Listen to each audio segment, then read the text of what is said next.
While Dovetail Games have made the majority of add-ons for TSW, as one would expect, sometimes we get add-ons from third-party developers such as Rivet Games. It really says a lot about a developer when their only good product is a modern update of a previous route we already had.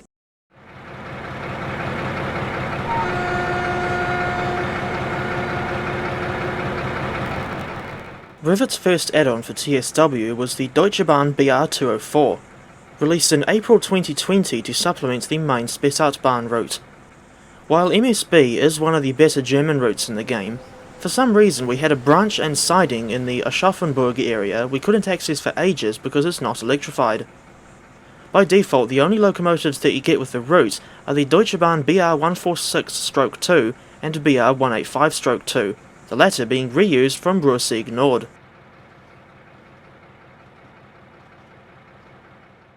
While you can access those sidings with the BR204, the locomotive herself is still underwhelming. The sounds aren't all that good, especially the horn, and there's only 7 timetable mode services on MSB for this thing. Granted, the locomotive does layer onto other routes, and she was the first German diesel released for TSW, but what we got with this add-on still leaves a lot to be desired.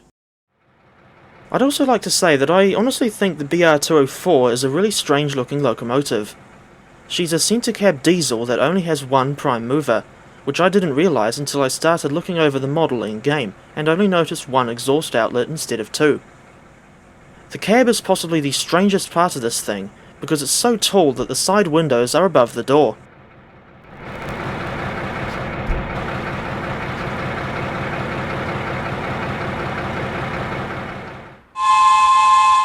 Their second add-on was the Ride Beerhead to Shanklin route. This was released in October 2020, not far into the TSW2 era. Weirdly, the route is set in the late 2010s, or early 2020 I think, when the devs surveyed the route, but the Class 483 is supplied in the Network Southeast livery instead of pseudo-London Transport Red. Credit where it's due, at least the model in TSW is more accurate to the real thing than what we got in TS Classic. This is a remake of the ancient Isle of Wight route in TS Classic, which is a somewhat inaccurate rendition of the Island Line set in 2011. That route featured an unrealistically tall ride tunnel and a track connecting the Isle of Wight steam railway to the main line, while the steam railway is isolated in real life. I suggest getting the 2022 version of this route, because the original is somewhat weak. The Class 483 sounds are meh, the driving experience is meh, and the route is way too short, though the route length is not the developer's fault. Not to mention the steam railway, which was omitted so that's the reason why Rivet didn't include the steam railway. The Arosa line was released in March 2021, and is notable for being the first Swiss route ever made for TSW. It's also the first, and so far only, narrow gauge route in the game, with the track being metre or 3'3" 3/8 of an inch gauge. All routes made before and after the Arosa line are standard gauge because originality is hard. But just because it's the first of 2 major things, it doesn't mean it's a good route.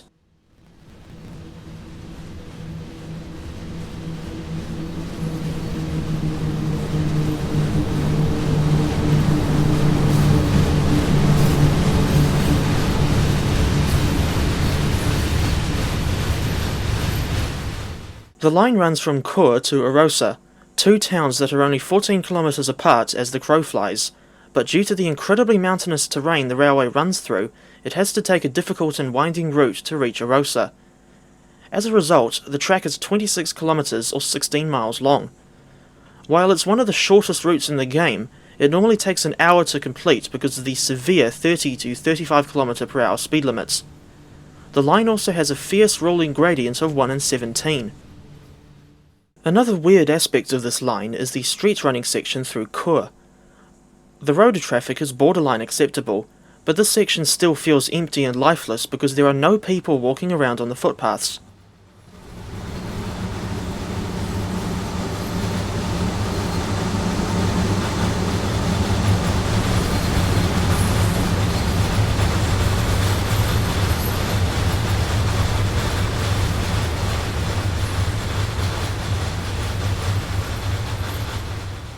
Speaking of feeling empty and lifeless, the distant scenery is some of the worst that I've seen in this game. Usually you'll see nothing more than a small number of trees scattered about the hillside, which is a huge visual distraction when you're driving along. This is in stark contrast to the trackside scenery, which is generally decent. Motive power-wise, this route only comes with one locomotive, the Rhaetian Railway's GE 4/4 Mark II. Rivet also provided a very limited amount of rolling stock, in the form of the EW1 passenger coaches, G-Park-Wagen luggage van, and SP-W flatbed wagon for carrying logs. I'm not happy with this minuscule amount of rolling stock. The timetable is at least prototypical, as hourly services are normal for the Arosa line, but the rail scene is far too predictable, with every train consisting of a GE 4/4 Mark II hauling just 3 coaches and 1 luggage van. The devs should have included the ABE 8/12 Allegra EMU and some extra freight wagons, especially since there is an aggregates terminal just down the hill from Arosa. An opportunity for increased service variation brushed aside like it doesn't exist. That's our Rivet! Oh, I should also mention that the request stop feature is a joke. In real life, 4 stations on this route are request stops, with the only compulsory stops being Chur, Langvis, Lizzaruti, and Arosa. The way it works is that passengers wanting to board the train can press a button to activate a special signal just outside the station, thus letting the driver know that they need to stop. Passengers on the train who want to get off can press a button inside the coach, or presumably talk to the guard, who will then contact the driver to make sure they stop at the right station.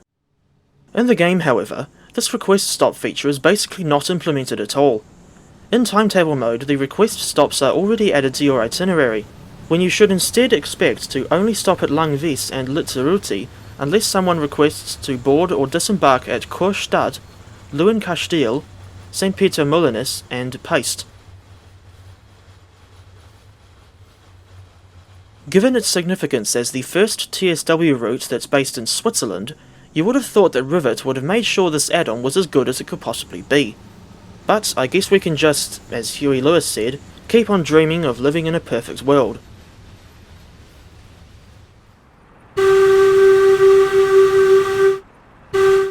After seeing the Class 483 included with the Isle of Wight, I was surprised but not surprised to see Rivet backdate the model to its original London Underground condition as the 1938 stock. This thing was released in October 2021 as an add-on for the Bakerloo line, and as one would expect from Rivet, it's really not that good.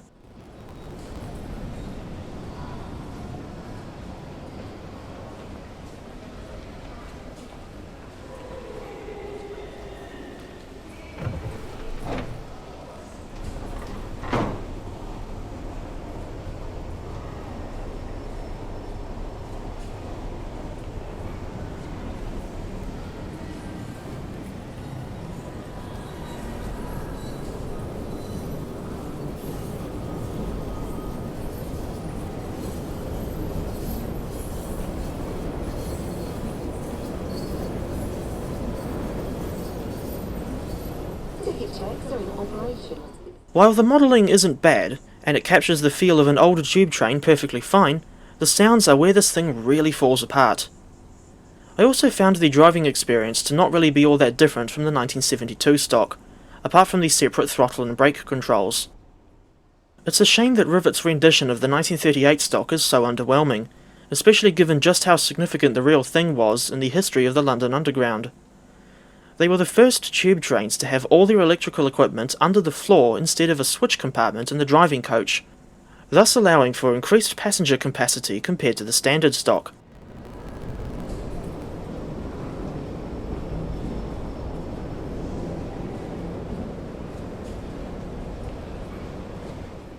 Now let's talk about the West Cornwall local route.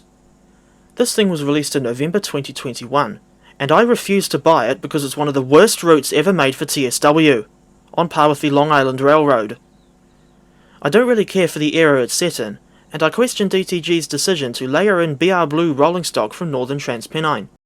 The main issue I have with this route is its absurd linearity. I was appalled when I saw what little track Rivet actually bothered to provide. They only included the 44-mile-long Penzance to St Austell section of the Cornish Main Line, Because clearly, we are absolute idiots for daring to want an extension to Plymouth. It's not like that would make so much more sense than cutting the route at St Austell, which isn't even a major station. What is it with these developers and always going with some of the dumbest route concepts you could imagine?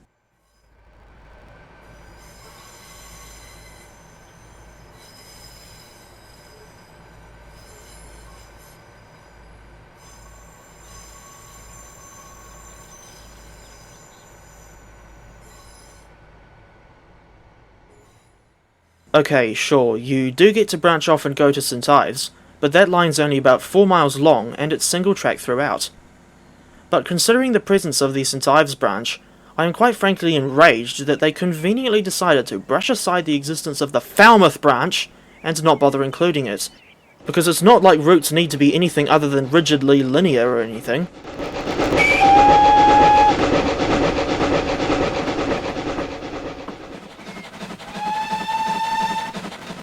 For reference, the Falmouth branch leaves the main line just west of Truro, and runs for just under 12 miles down to the port town of Falmouth. It has been present as an add-on in Train Simulator Classic for many years, although that route is set in 1959. What's with the double standard, Rivet? You've proven with St Ives that you could be bothered to make an extra branch off the main line, so why did you not bother with the Falmouth branch and just act like it doesn't exist? Like I alluded to earlier, I don't want to waste my time actually trying this route in-game. A while back I was watching Duck DJ Productions' livestream in which he drove a Class 47 on WCL, and from what I remember, the scenery was really underwhelming, similar to the distance scenery on the Arosa line, and it didn't really feel like the southwest of England.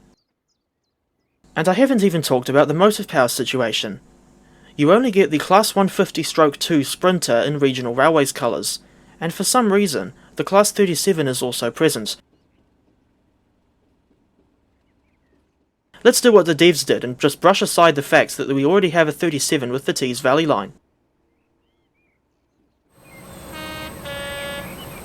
For some inexplicable reason, there is no Class 43 Intercity 125 included. This makes absolutely no sense to me, especially since the HST was a well-established site on the Cornish Main Line in the 1990s, and we do already have an HST model with Great Western Express.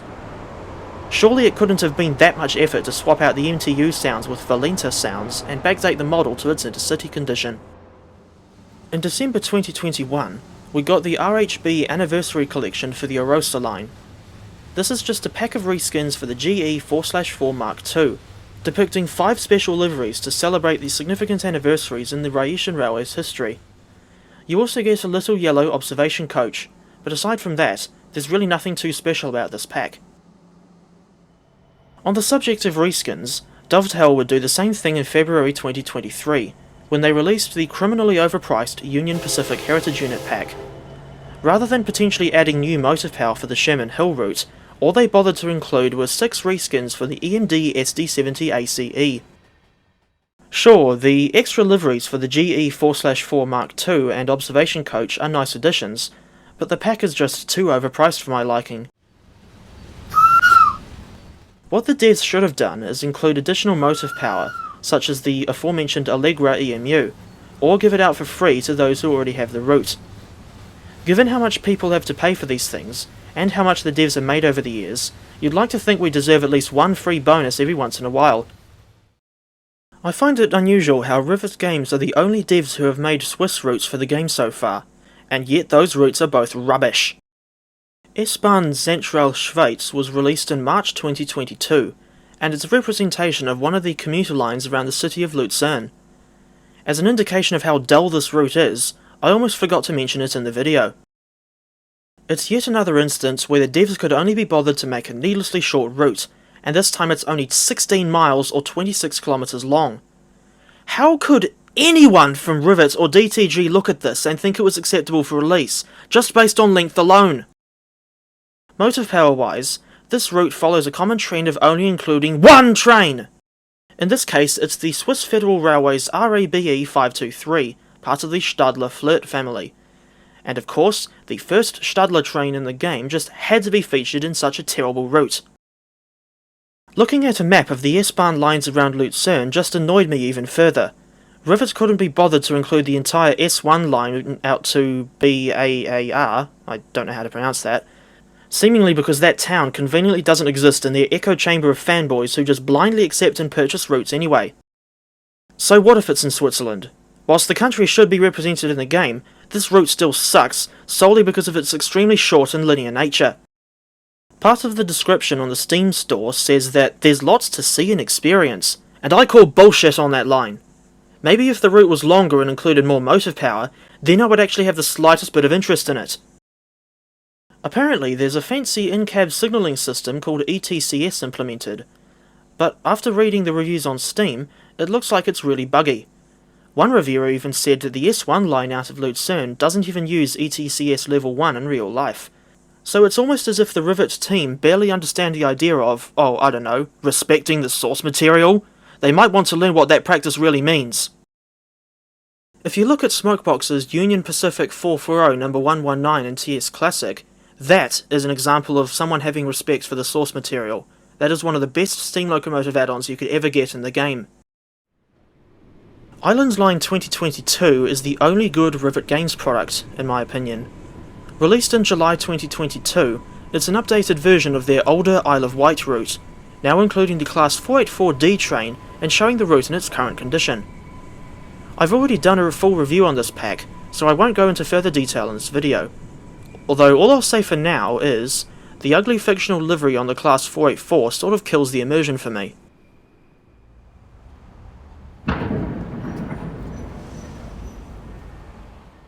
At the time of uploading, ScotRail Express is the most recent add-on that Rivet has released. Barely anything is included with this pack, just a pathetic and linear 47 miles of track from Glasgow Queen Street to Edinburgh Waverley with just one train in the form of the Hitachi-built Class 385. That's right, only one train on a linear route through unremarkable scenery, and you don't get any branch lines whatsoever. Oh, by the way, that'll be $40 US because screw you, just empty your wallets on us, you scrubs. I'm not going into any further detail about this route because I've already made a dedicated review on it, links in the top right corner. Something I haven't gone into much detail so far is what Rivet does with regards to the sounds. I've noticed the sounds on most of their trains are really dull and underwhelming, even more so than the DTG products. For example, the 1938 stock has a weak sound set without much track noise, and the whistle is pretty weak as well. The GE 4/4 Mark II from the Arosa line has motor sounds reused from the 1972 stock, which aren't even accurate to the 72s, as from what I can recall, DTG actually reused them from the old Class 455/9 that Thomson Interactive made in Train Simulator, back in 2011. And as if all that wasn't bad enough, the Class 150/2 from West Cornwall Local barely sounds like the real thing. Apparently it does use Armstrong Powerhouse recordings, but they've been really badly edited to the point where it barely sounds like a real 150.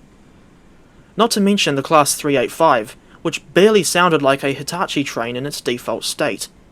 Since when was it acceptable to only do a half-assed effort in this department? I can't comment on the sounds of the RABE 523 since I don't want to waste my money on that stupid S-bahn route. I might as well mention that pathetic West Cornwall Steam Rail Tour pack that Rivet are working on. Firstly, you can count me out of potential customers since I refuse to buy the main route. Secondly, I am very annoyed at the choice of motive power. Oh, of course, the devs just had to rehash and reskin the LMS Jubilee 460 from that terrible Spirit of Steam pack. Rivet, have you forgotten that the LMS did not run on the Cornish Main Line in the Steam era? It was actually operated by the Great Western Railway and later the Western region of British Railways. Okay, sure, LMS locomotives like the Royal Scot 460 number 46115 have gone to Penzance in the modern era, but aside from 45596 Bahamas apparently going there in 2021, I can't find any other evidence of Jubilees ever going all the way to Penzance. Trust Rivet to royally screw up with a pointless cash grab for an already awful route. They should have modelled a Great Western locomotive like the Castle Class 460, but even then I probably wouldn't get the pack. Looking back at one of the preview screenshots, I see they've put the Cornish Riviera Express headboard on the LMS locomotive. If that doesn't piss off the purists, I don't know what will.